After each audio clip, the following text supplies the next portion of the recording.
दोस्तों जय हिंद। स्वागत है आपका ज्ञान की विपाशा चैनल पर। अगर आपने अभी तक चैनल को सब्सक्राइब नहीं किया तो चैनल को कर लें सब्सक्राइब और बेल आइकन को भी प्रेस कर लें ताकि चैनल से संबंधित सभी प्रकार के अपडेट्स आपको मिलते रहें।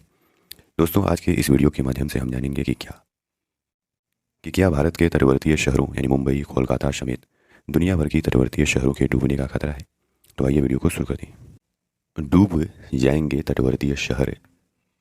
दोस्तों ये हम नहीं कह रहे हैं, यह विश्व मौसम विज्ञान संगठन ने अपनी रिपोर्ट में यह आशंका जताई है और आईपीसीसी का यह आकलन है कि अगर ग्लोबल वार्मिंग की मौजूदा रफ्तार में सुधार के उपाय नहीं किए गए तो समुद्र का जलस्तर 15 मिलीमीटर सालाना की दर से बढ़ सकता है।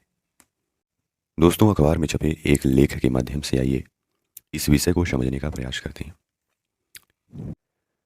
विश्व मौसम विज्ञान संगठन ने अभी हाल ही में जारी अपनी रिपोर्ट में यह आकलन किया है कि अगर ग्लोबल वार्मिंग की मौजूदा रफ्तार में सुधार के उपाय नहीं किए गए तो समुद्र का जलस्तर 15 मिलीमीटर प्रतिवर्ष की दर से बढ़ सकता है, जिससे यह संकट और भी गंभीर हो सकता है।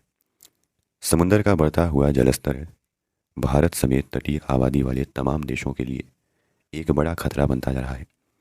पिछले दिनों जारी विश्व मौसम विज्ञान संगठन की रिपोर्ट बता रही है कि 1901 से 1971 के बीच समुद्री जलस्तर में औसत वृद्धि दर सालाना 1.3 मिलीमीटर रही है, जो 1971 से 2006 के बीच बढ़कर के 1.9 मिलीमीटर प्रतिवर्ष हो गई और साल 2006 से 2018 के बीच यह वृद्धि दर तो और चुनौती और गंभीर हो गई, 3.7 मिलीमीटर प्रतिवर्ष दर्ज की गई है। इसका अर्थ है कि 1901 से 2018 के बीच समुद्र जलस्तर में औसतन 0.20 मिलीमीटर की वृद्धि हुई है।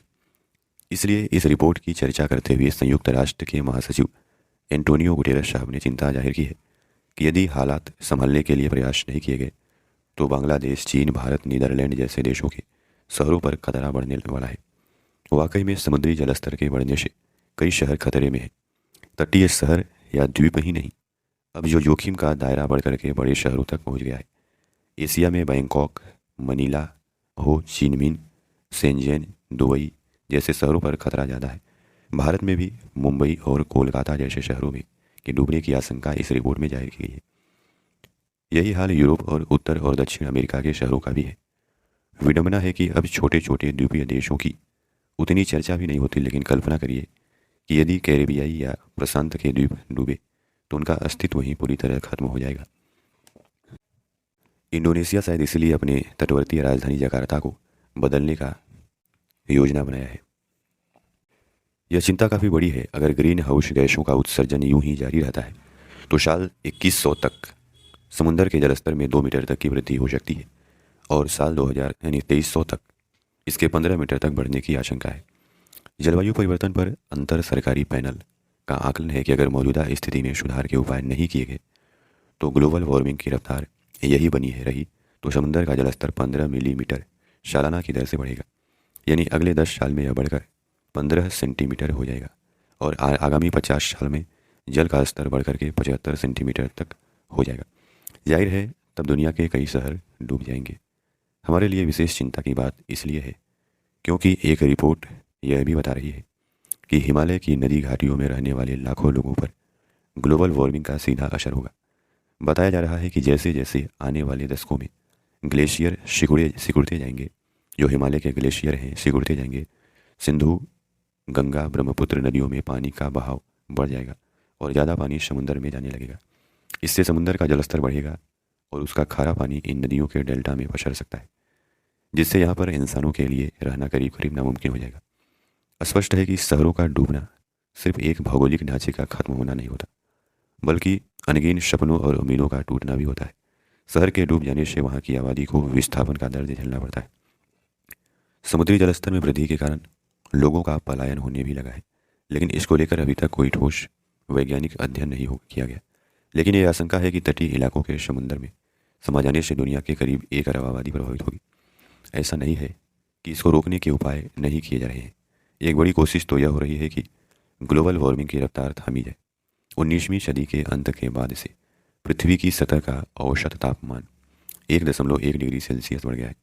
इतना ही नहीं, कार्बन उत्सर्जन कम होने के बावजूद यह माना जा रहा है कि दुनिया 10 से 15 साल के अंदर 1.5 डिग्री सेल्सियस की ग्लोबल वार्मिंग की सीमा को पार कर जाएगी।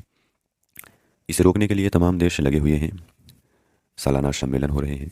अगर इसमें सफलता मिल सकी तो निश्चित तौर पर ग्लेशियरों के पिघलने के खतरे से कुछ हद तक हम बच सकते हैं।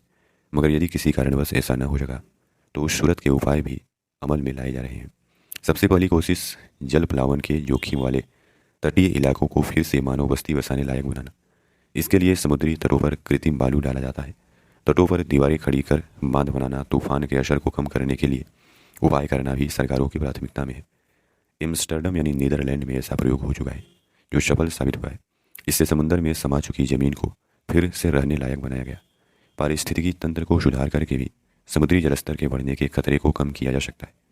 इसके लिए मैंग्रोव, दलदल या नदियों के छोर पर उगने वाले उष्णकटिबंधीय वृक्ष, मैंग्रोव और प्रवाल भित्तियों का संरक्षण या पुनर्जनन करने की कोशिश हो रही है। इसके अलावा तटीय इलाकों में निर्माण कार्यों को रोक करके और जोखिम वाली आबादी का नियोजित पुनर्विकास करके भी इस खतरे से निपटने के प्रयास कुछ देश कर रहे हैं। उसमें भारत भी शामिल है। अच्छी बात यह है कि अपने यहाँ तटीय इलाकों को लेकर एक विशेष नीति भी बनाई जा रही है, जिसे आने वाले समय में जारी किया जाएगा। कुल मिलाकर के कहा जा सकता है कि हालात प्रतिकूल जरूर हैं, लेकिन बेहतर भविष्य का दामन छोड़ा नहीं गया है। सरकारें अपनी तय प्रयास कर रही हैं, लेकिन उनको अभी संजीदगी और तत्परता दिखानी होगी। निसंदेह है यह एक क्रूर मजाक है कि ग्लोबल वार्मिंग के बढ़ने की एक बड़ी वजह विकसित देश है। हालांकि कार्बन उत्सर्जन में उनकी भूमिका ज़्यादा है।